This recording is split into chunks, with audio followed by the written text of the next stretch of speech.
malam ini, Bapak Ibu jamaah sekalian, kita lanjutkan pelajaran kita beberapa pekan yang lalu tentang tawakal.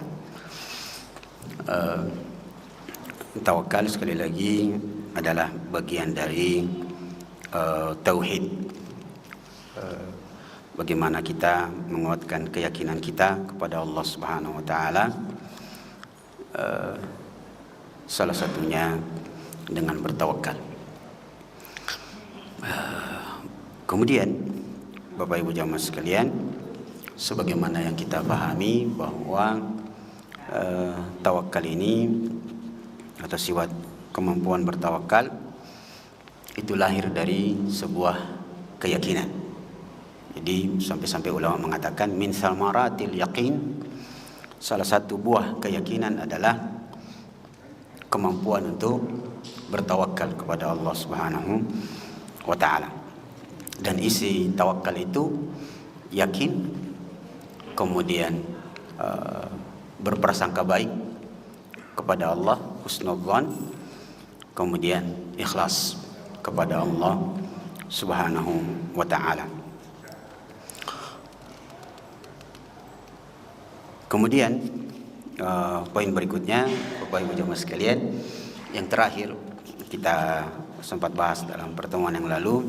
Kita buat pertanyaan, yang manakah yang lebih dulu, tawakal kemudian berikhtiar, atau berikhtiar dulu, berusaha dulu baru bertawakal? Ternyata bisa kita simpulkan bahwa kadang-kadang tawakal itu lebih duluan daripada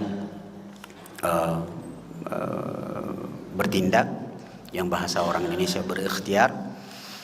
Kadang-kadang bertindak dulu, berikhtiar, kemudian kita bertawakal kepada Allah Subhanahu wa taala.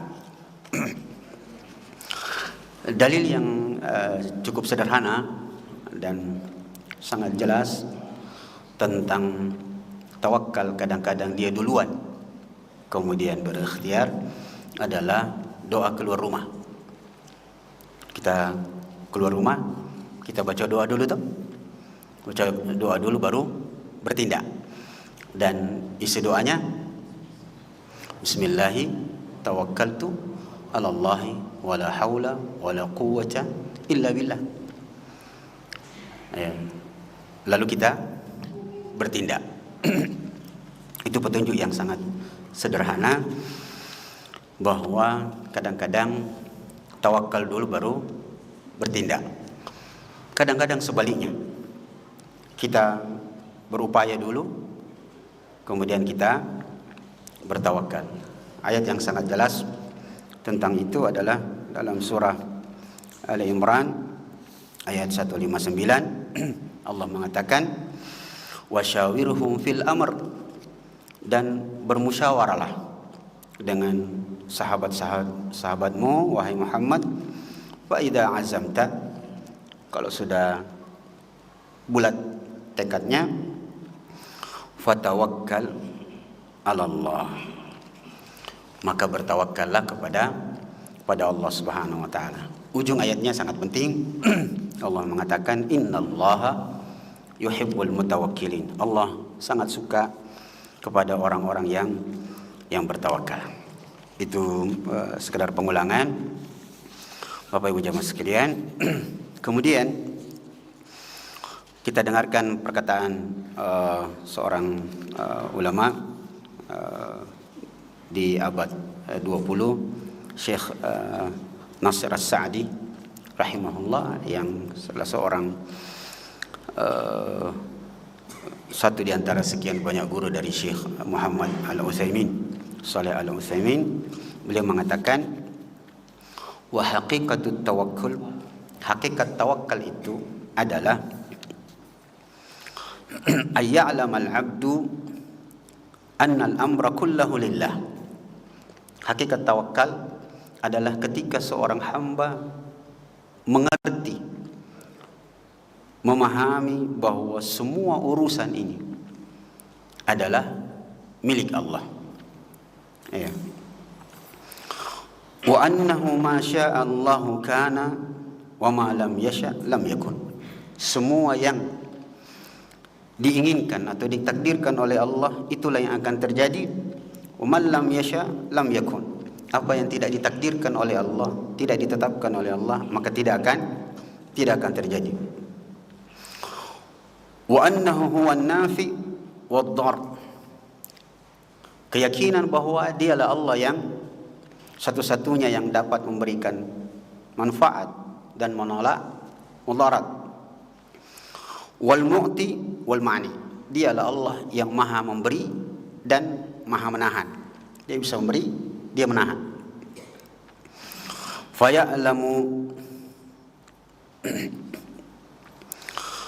Fayata'allam anna Allah ala kulli syai'in qadir.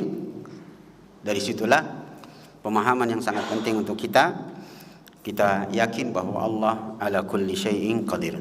Sungguh Allah maha segala-galanya. Kemudian ulama kita menerangkan kembali darajat tawakkul, tingkatan-tingkatan tawakal. Yang pertama, tingkatan yang standar derajat tawakal itu adalah tarku asyikaya, mampu meninggalkan keluh kesah. Ketika mendapatkan masalah, ujian, maka dia mampu untuk meninggalkan keluh kesah. Apa itu bahasa Bugisnya lagi kalau ada masalahnya lalu dia, kalau bahasa Makassar itu moro-moro. Nokok-nokok di. Itu jadi dapat masalah dia tenang, dia tidak ngapa rajin to magi sambayan kam majina caritaan. Itu masih berkeluh kesah. Kudung kering. Kenapa anda sembuh-sembuh penyakitku ini? Sudah tahu magi pergi umrah. Nabi bilang ustaz kah kalau umrah ki insyaallah sembuh itu. Berdoa tahu magi lagi di depan multazam. Setengah mati tahu magi lagi. Berdesak-desakan. Minum tahu magi lagi air zam-zam. Berdiri tahu magi lagi. Tapi tidak sembuh-sembuh. Maka ini belum sampai pada tingkat standar dari tawakal, yaitu tarku asyikaya, meninggalkan keluh kesah. Dan ini biasanya disebut sebagai darajatus sabar, kemampuan untuk bersabar. Dan ini biasanya kemampuan bersabar dalam tawakal ini biasanya dilakukan oleh orang-orang yang az-zahid, orang-orang zuhud. Padahal ini disebut sebagai tingkatan tawakal standar. Jadi orang-orang zuhud itu tawakalnya tawakal standar. Yang kedua, tingkatan di atasnya, tingkat tawakal adalah ar-ridha. Jadi sabar dulu baru ridha. Yaitu kemampuan sukunul qalbi bima qasama Allah. Hatinya selalu tenang apapun yang Allah berikan kepadanya. Dia tenang, masalah, nikmat, dia tenang. Dan ini biasanya berada pada orang-orang as-sadiqin. As-sadiqin itu orang-orang yang jujur, tapi dia lebih dekat maknanya kepada perilaku Abu Bakar. Jadi kalau bilang Siddiq, Abu Bakar yang dimaksud. Jadi tingkatan keimanan Abu Bakar itu memang luar biasa. Sampai kita pernah mendengar hadis Nabi SAW, pujian beliau kepada Abu Bakar, "Lau wuzina iman Abi Bakar." Sekiranya imannya Abu Bakar diletakkan pada satu neraca timbangan, sisi timbangan, lalu imannya manusia dari awal sampai akhir kecuali para nabi, jadi dikeluarkan imannya para nabi, maka imannya Abu Bakar lebih berat daripada imannya manusia seluruhnya dari awal sampai akhir kecuali para nabi. Jadi ini luar biasa. Dan kita sebentar dengarkan tentang Abu Bakar. Tingkatan ketiga, dan ini sudah tingkatan para dewa. Tingkatan ridha at-tawakkal yang isinya adalah mahabbah. Yaitu yakunu hubbuhu lima yardallah atau lima yasna'ullah. Dia cinta dengan apa yang Allah perlakukan untuknya. Ya. Dan ini biasanya derajat tawakal para rasul. Ya, tingkatan yang sangat sangat tinggi. Itu poin kedua. Bapak Ibu jamaah sekalian. Kemudian mari kita dengarkan dulu perkataan dari sahabat yang mulia Abdullah bin Mas'ud radhiyallahu an. Beliau mengatakan, "Inna asyadda ayatin fil Qur'ani tafwidan." Ada satu ayat dalam Al-Qur'an yang paling kuat motivasinya dan presurnya dalam persoalan tawakal adalah firman Allah Subhanahu wa taala, "Wa may yatawakkal 'ala Allahi fahuwa hasbuh." Ini kalau dipahami dengan baik, dihayati dengan baik, firman Allah, "Wa man yatawakkal 'ala Allah," barang siapa yang bertawakal kepada Allah, fahuwa hasbuh, maka Allah akan mencukupkan kehidupannya. Kalau diterjemahkan, dibaca pelan-pelan ayatnya, luar biasa. "Wa man yatawakkal 'ala Allah," siapa yang berserah diri kepada Allah, maka Allah akan cukupkan urusannya. Nah, inilah kata Ibnu Mas'ud, ayat yang paling kuat motivasinya, presurnya, sehingga seseorang akan bertawakal kepada Allah Subhanahu wa taala. Nah, untuk itu beberapa menit ke depan mari kita lihat beberapa contoh orang-orang yang bertawakal dengan pengetahuan yang tinggi terhadap ayat ini. Yang pertama, Bapak Ibu jamaah sekalian, adalah kisah ibunya Ismail, kisah istri Ibrahim alaihissalam, yaitu Ummu Ismail. Ya, sengaja disebut begitu oleh ulama, Ummu Ismail, karena Ibrahim punya istri dua, yaitu Siti Hajar dan Siti, yang pertama Siti Sarah. Ya, yang ulama mengatakan Siti Sarah ini perempuan yang sangat cantik, sampai-sampai disebutkan, kalau saya tidak salah Imam Al-Qurtubi menyebutkan satu riwayat, kecantikan Siti Sarah itu sudusul jamal, 1/6 kecantikan dunia. Gimana cantiknya orang itu, di 1/6. Ya, istri kita saja luar biasa cantiknya di rumah, 1/6. Padahal kalau diukur-ukur ke istri yang cantik menurut kita standar aja sebenarnya itu, kalau diukur dengan yang lain. Ya, tapi luar biasa. Nah, bagaimana dengan Siti Hajar? Disebutkan ketika Ibrahim berjalan dari Mesir menuju Mekah dan akhirnya sampai di Mekah, di sebuah lembah, fi wadin ghairi di zar'in, di lembah yang tidak ada apa-apa di situ, cuma batu cadas saja. Kisah ini sering kita ulang dan sangat baik. Ketika coba kalau ukuran kita tega betul itu Ibrahim sudah dibawa. Kalau ukuran kita membayangkan kisahnya, Pak, seandainya bisa difilmkan. Begitu sampai di lembah itu yang sekarang dikenal di daerah Ka'bah itu, dekat Ka'bah dan daerah Sa'i itu, daerah Sa'i. Ibrahim bilang sama istrinya, kalau bahasa kasarnya itu saya bayangkan, situ mau kena, duduk situ, saya mau pergi. Tapi ada yang lebih hebat dari itu. Itu bayangan saya secara pribadi. Ibrahim sampai di situ, lihat tempat kayaknya di mana bagus, dikasih taruh ini anak-anak kayak ini sama istri. Situ muka, saya pergi. Ibrahim tidak, justru lebih hebat lagi. Sampai di tempat itu, Ibrahim kemudian membuat istrinya duduk dan anaknya Ismail yang masih kecil. Sudah duduk situ, sudah tenang. Begitu lihat sudah tenang, langsung pergi. Tidak bilang-bilang. Tidak ada yang bilang, cium tangan dulu, baru situ mau guna, nanti sabar-sabar mau, nanti saya datang bawa apakah di situ. Ibrahim langsung pergi.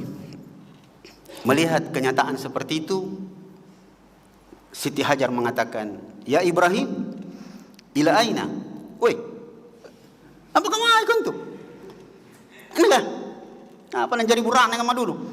Tinggalkan, tidak bilang-bilang. Tidak ada ATM, tidak ada apa di sini. Baik. Ini lembah baru kita. Seandainya bilang sudah pernah kita tinggal di situ, di tahun bilang oh di sana ada pasar. Ini tidak ada. Tempat yang baru didatangi, tidak ada batu cadas. Gunung, lembah. Taruh situ. Ibrahim langsung pergi. Istilahnya, pokoknya sana mau konjoy. Tidak. Langsung Siti Hajar mengatakan, "Ya Ibrahim ila aina?" Tidak balik. Ibrahim ila aina? Tapi kita bisa bayangkan bahwa sebenarnya mau dibalik itu, tapi karena ini perintah dari Allah, kau pergi. Dan di situ akan ada pendidikan. Ibrahim ila aina? Tidak balik-balik. Untungnya di keempat kalinya, sebutkan di keempat kalinya, Siti Hajar mengatakan Allahu. Jadi kalau harusnya Allahu. Jadi kalau bahasa Quran itu bisa digabung alif-alif jadi garis panjang. Kayaknya siapa yang hafid di antara antum? Ada ayat seperti itu. Disambung. Allahu amaraka bihadza, wahai Ibrahim. Nassuruka. Karena ta'ala kah? Apakah Allah yang memerintahkan kamu memperlakukan saya seperti ini? Barulah Ibrahim balik. Dia bilang na'am. Sekali lagi kita ulangi pelajaran psikologinya. Begitulah sebaiknya seseorang kalau sudah naik di atas mobil, Anatta sudah naik di atas mobil, mau pulang ke Makassar pergi kuliah, biarkan dia naik. Jangan diturun. Sudah salaman di atas rumah, salam-salam, peluk menangis. Naik mini mobil karena anak kah? Turun lagi nenek, ikut dong cucuku. Jangan. Biarkan dia pergi. Dan kasih tahu dia, jangan balik-balik. Begitulah yang dilakukan oleh Ibrahim. Dia pergi. Nanti istrinya mengatakan, apakah yang perintahkan kamu ini memperlakukan saya seperti ini adalah Allah? Ibrahim satu kali menolak mengatakan, "Naam." Iya, ini adalah perintah Allah. Apa kata sang istri yang, ini baru dibilang ras terkuat di dunia. Kalau ras terkuat di dunia yang di media sosial itu perempuan hanya karena kalau dia geser kanan belok kiri, ini betul-betul ras terkuat. Apa dia bilang? Idan lan yudayyi'an Allah. Pergi saja Ibrahim, pergi. Selama ini perintah Allah, kau pergi saja. Ya, kau pergi saja. Allah tidak akan menyanyiakan kami di sini. Sebuah keyakinan yang luar biasa, tawakal yang luar biasa. Sudah, kau pergi saja. Ya, kalau pakai bahasa Timor itu, bahasa orang NTT dekat rumah saya itu yang jadi imam. Kau pergi sudah. Ya, sumber air sudah dekat. Pergi sudah. Sumber air sudah dekat. Kau pergi. Allah tidak akan menyanyiakan kami di sini. Dan betul. Allah tidak menyanyiakannya. Tapi itu pun tidak langsung. Masih diuji, pergi cari air sendiri terus. Itulah sebabnya dalam sa'i kita diperintahkan kalau tempatnya lowong kita lari-lari kecil sedikit untuk mengenang sunnah yang dilakukan oleh Siti Hajar. Itu contoh pertama kemampuan tawakal yang luar biasa. Yang kedua adalah, supaya kita sebut ibu-ibu lagi, yang kedua adalah kisah Ummu Musa alaiha assalam, ibu dari Musa alaihissalam. Sebentar ini kita lihat ayatnya supaya agak jelas. Kita tahu saudara sekalian, ketika keluar dekret Fir'aun bahwa semua anak laki-laki yang lahir bunuh, ya. Akhirnya singkat cerita, ibunya Musa sedikit khawatir. Ini bagaimana ceritanya ini? Maka di tengah kekhawatirannya Allah pun mendatangkan berita yang baik untuk ibu Musa. Tapi berita yang baik itu isinya ujian. Allah berfirman, wa auhayna ila ummi Musa an ardi'ih, dan kami wahyukan kepada ibunya Musa. Dan ini juga pelajaran dalam ilmu tafsir bahwa wahyu itu ya macam-macam. Ada wahyu kepada manusia, bentuk pertamanya nabi. Yang kedua ada wahyu kepada manusia tapi bukan nabi, yang biasa diistilahkan dengan ilham. Lalu kami wahyukan kepada ibunya Musa untuk menyusukan anaknya itu Musa. Disuruh susukan dulu. Kira-kira bagaimana perasaannya ibu? Disuruh susukan, yang sebentar disuruh ya lempar ke laut. Fa idza khifti alaihi fa alqihi fil yammi wa la takhafi wa la tahzani. Kalau sudah kau susukan ya, lemparkan bayimu itu ke laut. Ujungnya Allah mengatakan la takhafi, jangan khawatir, wala tahzani, jangan bersedih ya. Inna radduhu ilaiki, sungguh kami akan kembalikan lagi kepadamu, wa ja'iluhu minal mursalin, dan kami akan jadikan dia sebagai satu di antara rasul-rasul kami, kata Allah Subhanahu wa taala. Apa yang terjadi? Tawakalnya di sini, lihat tawakalnya ibunya Musa ya. Setelah disusukan kemudian dihanyutkan ke laut ya. Mungkin kita bertanya, itu biasa itu Ustaz, karena Allah langsung wahyukan sama dia ya. Jangan kata aku, ini Allah yang bilang. Justru situ pelajarannya, bahwa selama Allah yang perintah, selama perintah itu datang dari Allah dan dari Nabi, lakukan saja. Lakukan saja. Itulah tingkat tawakal. Tapi kan kita beda tuh. Dan memang pasti beda. Memang iya Ustaz, ada ayat, nah ada tong hadis, nah tapi ada tong ji Ustaz bilang boleh ji. Istilahnya orang segitu pendapat. Mau di apa? Sayangnya kita selalu membandingkan antara firman Allah, hadis Nabi dengan perkataan Ustaz. Dan Ibnu Mas'ud pernah marah. Coba bayangkan Pak, zaman dulu ada orang bertanya kepada Ibnu Mas'ud.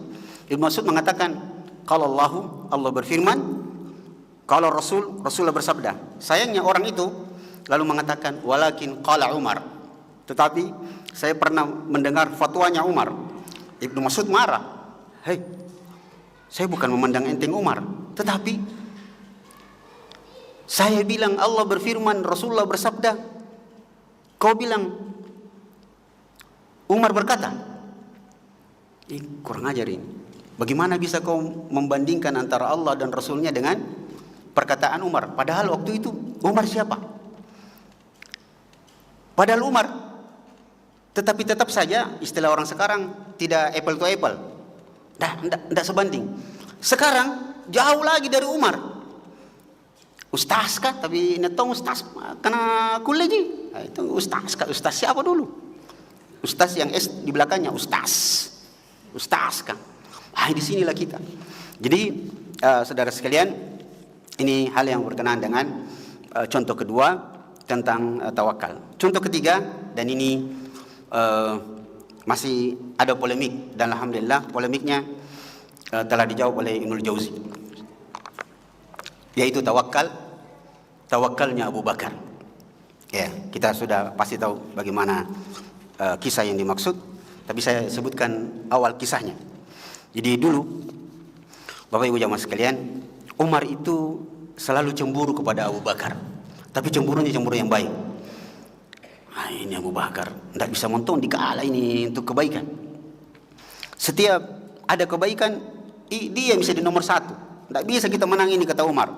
Maka suatu saat muncullah pidato Rasulullah ya, menyebutkan bahwa ayo kaum muslimin silahkan menyumbang ya, berinfak untuk satu perjuangan ini.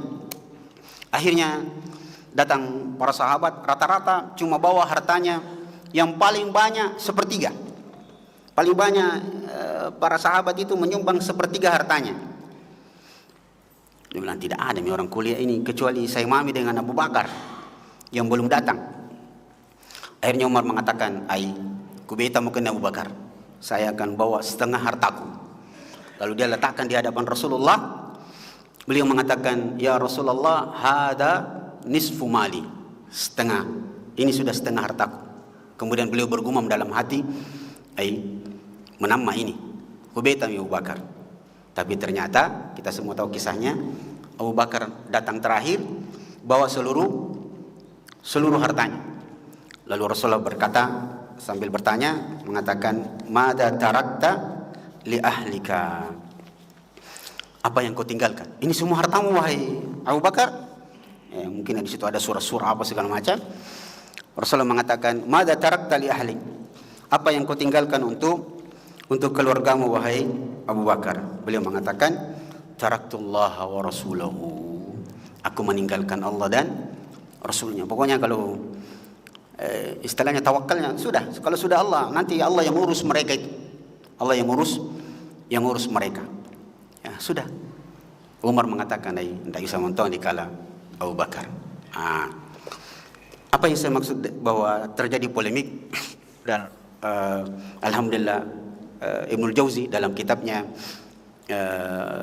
Al-Khawatir, di bahasa Indonesianya itu Saidul Khatir, judul Arabnya Saidul Khatir, bahasa Indonesianya terjemahkan awal tahun 2000, ada terjemahnya judulnya Bisikan Hati Ibnul Jauzi.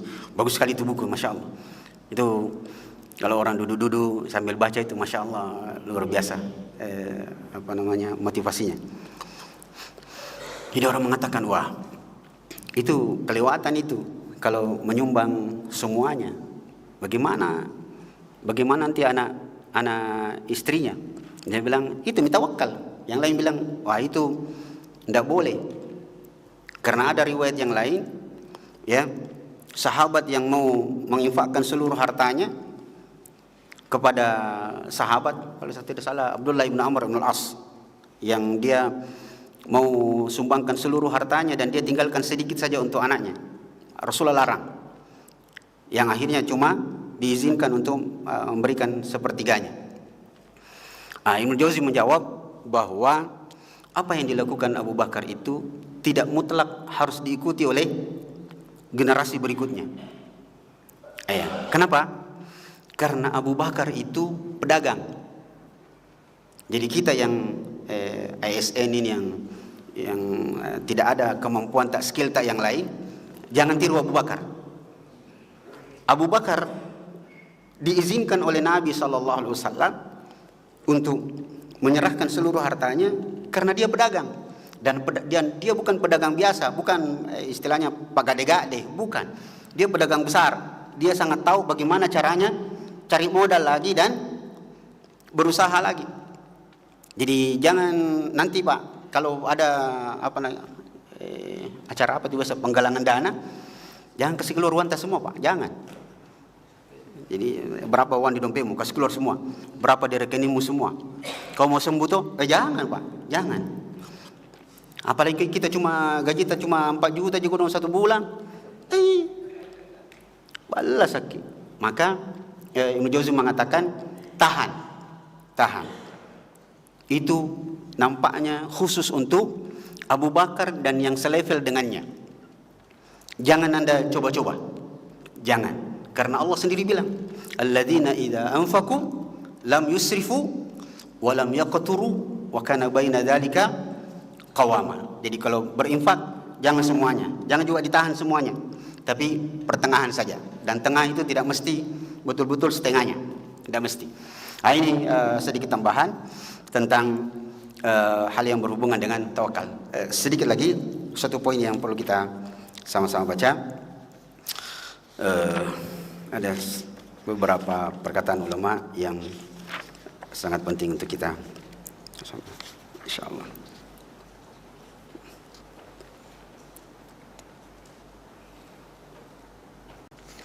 Yang pertama, nasihat dari Abu Hazim Salma, namanya Salama bin Dinar, ini laki-laki, Salama bin Dinar. Beliau berkata, wajadtu dunya syai'ain, aku mendapatkan dunia ini cuma dua hal.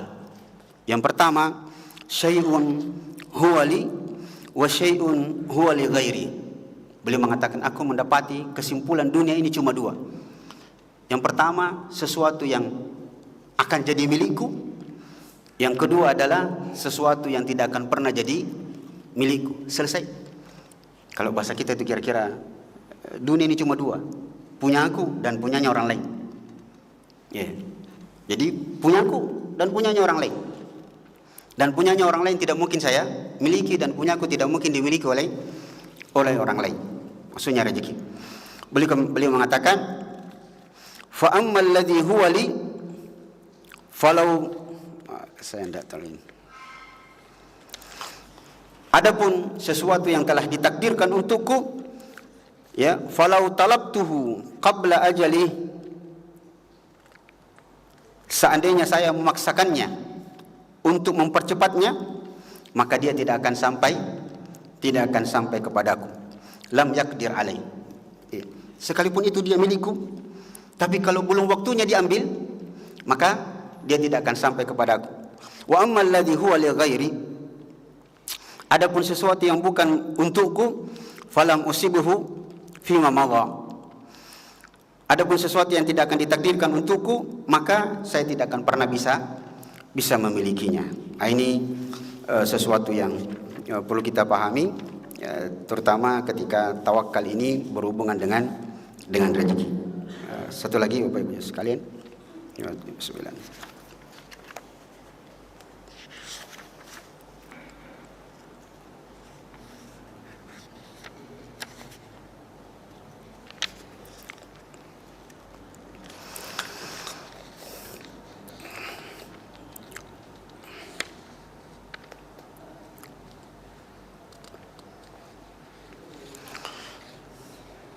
Berkata Sulaiman, ya,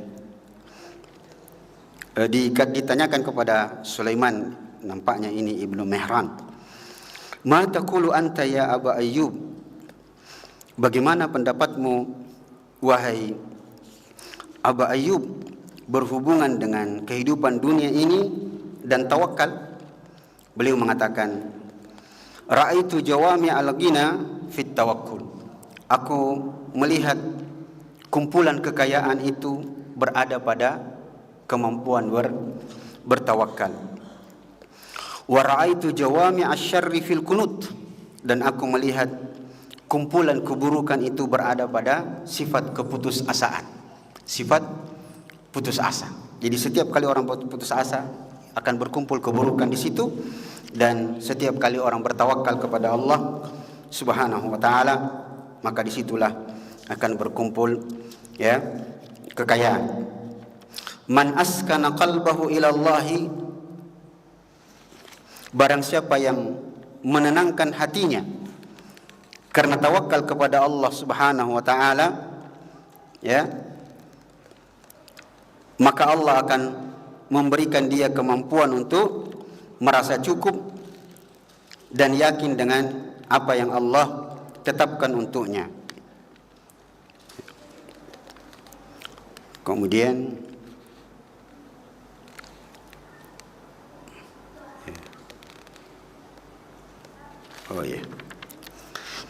sudah habis untuk? Belum? Oh, masih ada. Baik. Ya.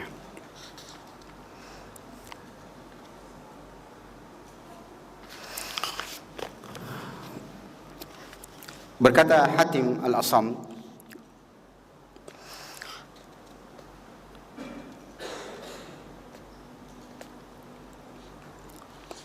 arba'u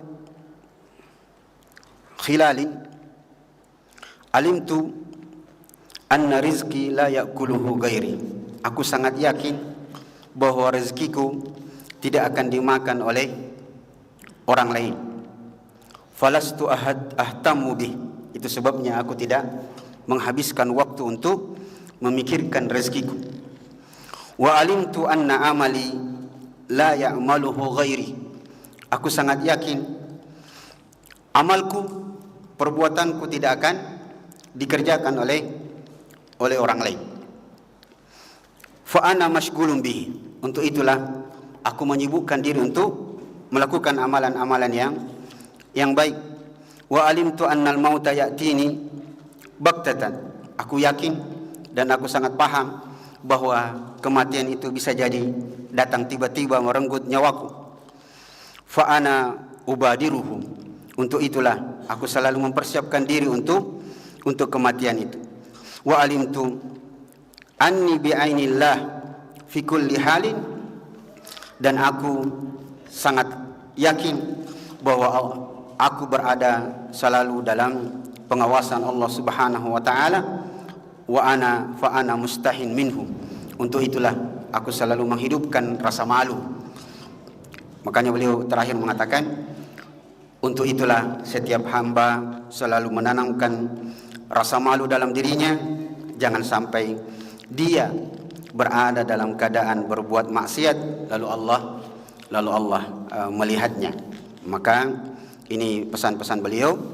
Setelah itu beliau mengatakan, hendaklah setiap hamba bertawakal kepada Allah Subhanahu wa taala. Ini saja dulu Bapak Ibu serta saudara sekalian, beberapa poin yang disampaikan oleh ulama kita hubungannya dengan tawakal ini, yang dia bagian yang sangat penting dalam akidah dan keyakinan seorang muslim dalam menjalankan kehidupannya ini. Jika dia bisa melakukan tawakal dengan baik, maka insyaallah kita akan mendapatkan ketenangan dalam kehidupan ini. Wassallallahu ala Muhammadin wa ala alihi wa sahbihi wasallam. Assalamualaikum warahmatullahi wabarakatuh.